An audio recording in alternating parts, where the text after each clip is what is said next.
Assalamu alaikum warahmatullahi wabarakatuh. Hordoftoota fi jaalatamtoota YouTube artist Maariyaa Ibraahim Welcome.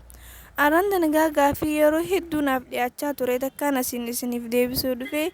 Gaafiin namni kan lafatti na harkees keessaanis yeroo hedduu na gaafachaa turani. Maariyaa muuziqaan keessa kan duraatii fi kan boodarraa kana sagaleen kee adda addaan an jechaa turtani. Kunoo gaarra deebii keessan isiniif deebisuun asiin dhufeetiin jira.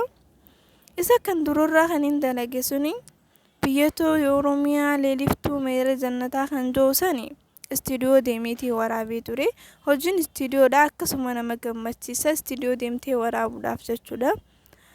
Kan isa lammaffaa biyya nuti Oromoodha hangafa maankushii kan joosani mana taa'eetumaan sagalee waraabee ergee takkasiiti deebii keessan waan inni isinii deebiseenaaf fakkaata gaahii asumaan warrin beeynelleen akka barattan kunoo sagaleen kiyya kan lammaffaatii fi kan durarraa jechuudha kanaan adda adda ta'ee isin deebiseetiin jira karaa yuutuuba kiyyaatiin deemaatii ilaalaa yoo rabbi jedhee kan istiidiyoo seenee sagalee waraabee qulqullina isaa kan eeggatee ammallee isiniif hidhaatiin jira na waliin tura hanga san dhufutti akkanumatti na jajjabeesaan isin jaa nagaatti naaf tura.